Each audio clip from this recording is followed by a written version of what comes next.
Hello everyone, this is Zibo and welcome to today's How Worthy video. So for this week, there will be two How Worthy videos. Number one, it's for Lina and the other one is for Gauri. So I will link up Gauri's video on the card above. Feel free to visit it if you want to watch it. And in this video, we'll run through Lina Inverse, which is the female character released in the anime collab itself. For those of you guys who have been playing Dota or Dota 2, the name Lina Inverse isn't really unfamiliar to you guys. Basically, the idea of a really powerful fire mage can be defined by Lina herself. So yeah, in short, she's a really powerful fire character within the world of SlayersXNext. So without further ado, right, in today's video, we're going to analyze whether or not she lives up to that name, and let us see in today's video on how worthy is Lina Inverse potentially in Guardian Tales. Lina is a powerful sorceress from Zephyr City, Zephyr's kingdom's capital, which is the capital for the SlayersXNext world, and she succeeded in reading the magical Claire Bible, which gave her her powers, and she used it to defeat many strong Mazukus, which is the evil guys in her original world. So one day she was teleported into the world of Canterbury with her comrades, and she began her robber hunting journey as she uses her motto of villains don't have rights to take down numerous robbers and take their valuables for herself. So I'm not gonna review too much, I'm gonna let you guys explore the story yourself.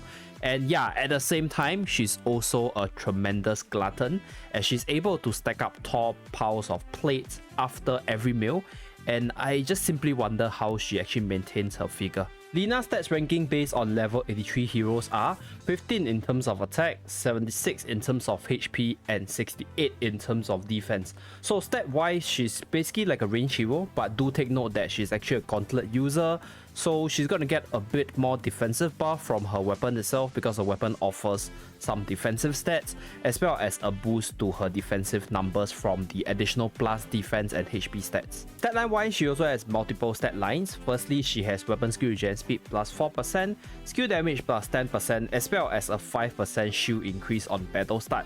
Her party buff is range damage plus 50%, so that overall makes her a pretty decent hero because range damage characters usually will find some use, either be it in the PvE contents or PvP contents. So her normal attack, Chaos War, just allows her to shoot magical bolts really far and is able to pass through walls but not terrains. And the secondary ability, Fireball, allows her to shoot out a concentrated ball of flames to inflict damage to the enemies. And on top of that, it's able to boost her attack by 25% for 4 seconds whenever the fireball hits the enemy. So it's a mini nuke as well as a damage increasing buff.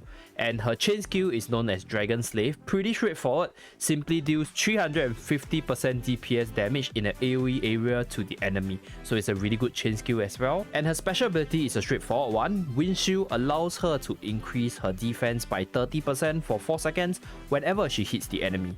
Now let's move on to her exclusive weapon. So this weapon is the one that makes her really powerful.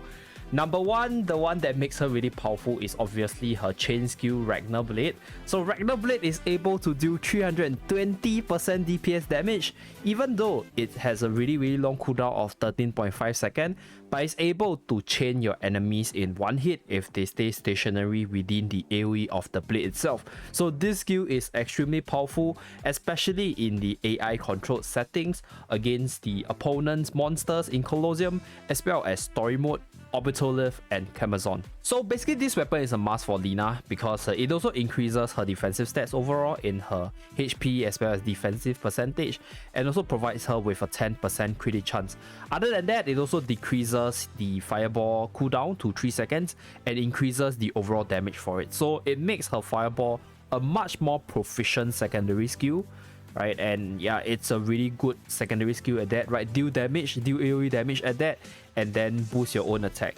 And other than that, right, her skill, or rather her exclusive weapon, also allows her to like reduce the recharge time of Ragnar Blade whenever she hits her fireball.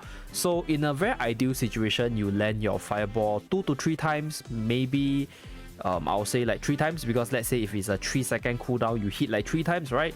You're able to reduce the cooldown by 1.5 seconds. So overall, yeah, that's basically like a whole kit in Lina's arsenal, right? You need her exclusive weapon, it's a must. So if you're pulling for Lina, I think you must pull for her exclusive weapon to maximize her efficiency. So within the Colosseum itself, I'll say that Lina is one of the most top tier units in the pool right now. Firstly, she's one of the best counter to the most prominent unit in the ladder, which is KAMAEL, right? Being a fire unit, she outranges KAMAEL and she deals more damage to KAMAEL. Other than that, she also has a piercing attack damage, so she's able to attack multiple targets at the same time with a really long attack range, so she's able to position herself in a relatively safe position. And lastly, it's obviously her weapon skill that makes her one of the most powerful Colosseum unit, because it's a one-hit weapon skill chain and it also deals a ton of damage. It really deals a lot of damage, and yeah, she basically goes hand in hand with KAMAEL, and she's also able to function in your usual team setup as well, because range attack party buff is basically one of the most powerful buff within Colosseum itself due to how many range team setups are there. So that's why Lina is a top tier Colosseum unit upon her initial release. So within Arena itself, yes, Lina is a top tier unit, but I think she's absolutely balanced by the fact that her weapon skill is really long.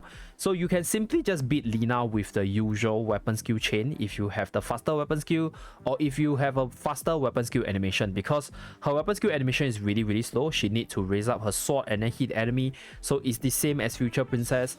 However, in the situation if you're facing against a lagger or you can't really see the weapon skill coming, then yes, it could be really broken, because if you stand in the weapon skill a little bit too long, you will get chained. And on top of that, Lina isn't really that frail because her special ability increases her defense, and overall her defensive stat isn't half bad due to her equipping a gauntlet.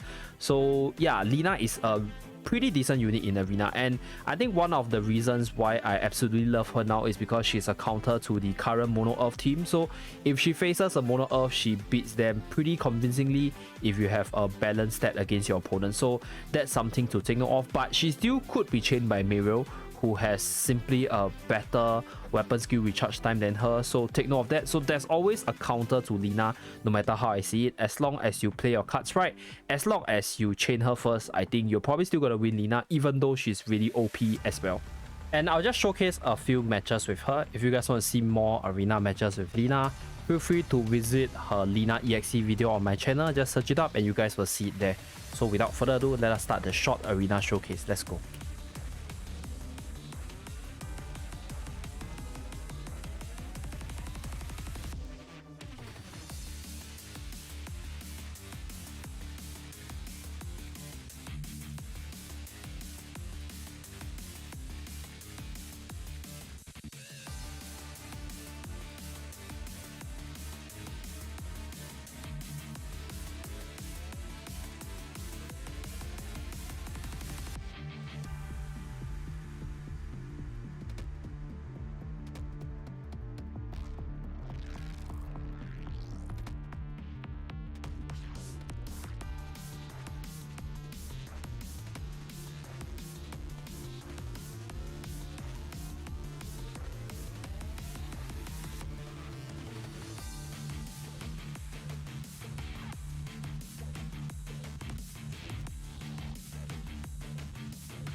So in terms of PvE discussion, I'll rate Lina an S tier unit as well because she has an amazing party buff, range attack plus 50%, always really good. And she also has a powerful weapon skill, which is able to chain in one skill if you deal with enemies who do not move as much. And she also has the ability to pierce multiple targets and deal AoE damage from her normal attack as well as her weapon skill. So these qualities makes her a really good leader, a team buffer as well as a damage dealer within guild raid itself. She also has the ability to deal massive AoE damage, so she's gonna be pretty good in game modes which you have to fight multiple enemies all at the same time. So game modes such as defensive co-op, such as orbital lift as well as Camazon are also playgrounds for Lina. So overall, Lina is a really solid damage dealing unit, although she doesn't really have the ability to provide a team buff other than from her party buff, but hey, that would have made her way too overpowered. So overall, a great PvE unit as well, and probably a top tier pool if you're able to spare resources for her. So below are some reasons to invest and pull for Lina Inverse, the Robber Killer.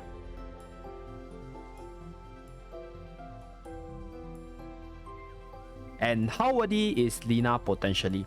Basically, Lina is a very worthy unit overall, being able to perform in multiple game modes as well as being a powerhouse in those game modes as well. So she's meta defining to a certain extent and has a really good voice acting behind the character. And other than being a really strong and powerful unit, Lina is also the first ever event exclusive, so she's something that is worth commemorating over because she's the first one after like 1 year plus of Guardian Tales, and we might see more in the future, but Lina Inverse will always remain as the first ever event exclusive character. So basically, I'll strongly recommend you to pull for her if you're singing out to pull for a powerful fire exclusive waifu, and Lina Inverse is just the one for you. And that's pretty much it for this video. Let me know down in the comment section below whether or not you'll pull for Lina Inverse, the Robber Killer, and thank you very much for watching. Do remember to like the video and subscribe to the channel to see more contents from this channel, and do take a look at the Zebo Ship membership page if you want to support the channel financially. I'll see you guys again in my next video. Bye guys!